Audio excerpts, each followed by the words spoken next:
다음으로 단기 수출 보험의 상품 구조를 알아보겠습니다.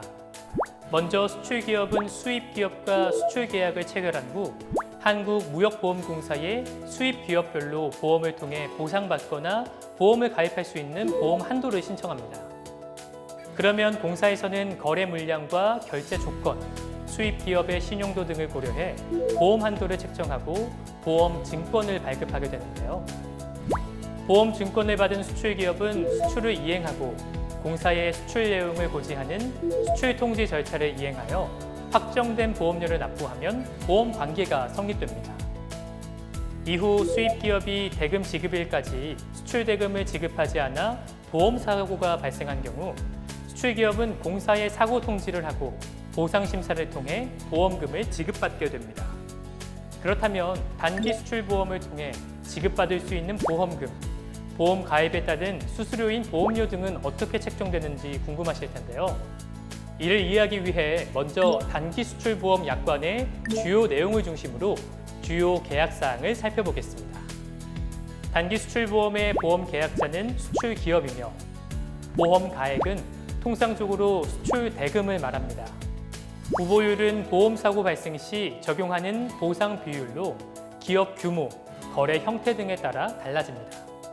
앞서 설명드렸던 일반 수출 거래 또는 위탁 가공 무역 거래면 중소기업은 100%, 중견기업은 97.5%, 대기업은 95%의 부보율이 적용됩니다. 중개무역 거래는 개별 건의 외화 가득 효과 등을 감안하여 무역보험공사의 심사를 통해 부보율이 결정됩니다.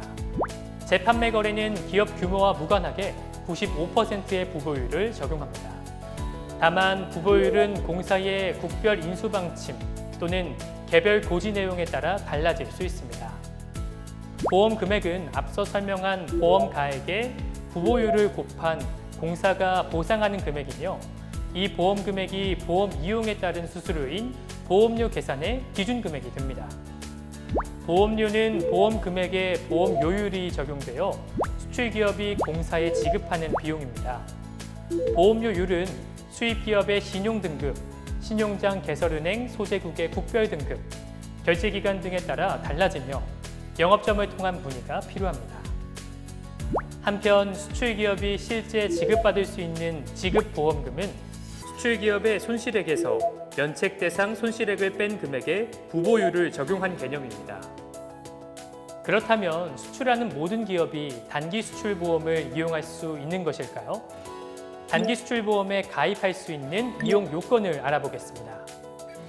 단기 수출보험을 이용하려면 먼저 수출기업과 수입기업에 대한 신용조사 및 신용평가를 진행해야 합니다. 수출기업은 국내에 주소를 두고 공사 신용등급 F급 이상 등급으로 평가되어야 함을 원칙으로 합니다. 무신용장 방식의 경우 수입기업이 보험가입 제한국에 소재하지 않으며 공사 신용등급이 F급 이상인 경우 원칙적으로 보험 이용이 가능합니다.